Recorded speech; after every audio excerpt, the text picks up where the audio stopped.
Hello mga kachika! Balik Pilipinas na nga ang mag-asawang Maha Salvador at Rambo Nunez kasama nga ang kanilang unika iha na si Baby Maria. At kahapon nga September 14, 2024 ay ibinahagi nga ng mag-asawa na Maha at Rambo na finally Kristiyano na nga ang kanilang Baby Maria Riana Nunez. Kahapon nga ay pinabinyagan na nga nila ang kanilang Baby Maria at ito nga ay dinaluhan ng kanilang mga malalapit na mga kaibigan sa showbiz industry, outside showbiz industry at mga malalapit na mga kamag-anak. Siyempre present nga ang buong pamilya ni Rambo Nunez. Maging ang ilan sa mga BFF ni Maha na sila Maine Mendoza at MJ Lastimosa na tumayungang mga ninang kay Baby Maria at ang anak-anakan nga ni Maha na si Janela Salvador ay isa rin sa mga ninang.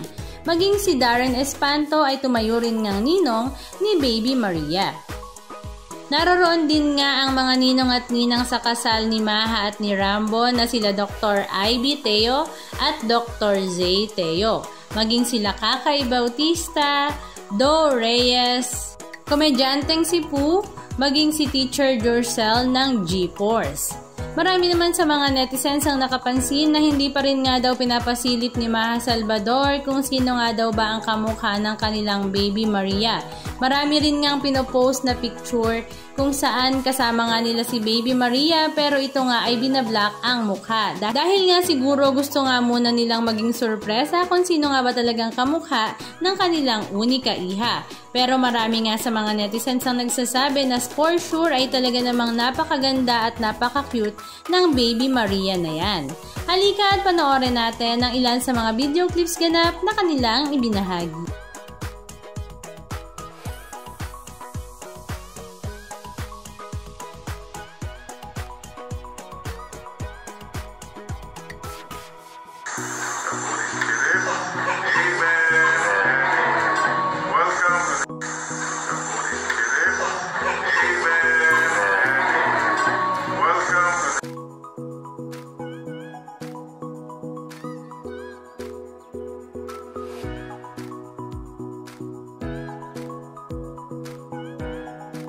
Anong masasabi nyo mga kachika? Just comment down below.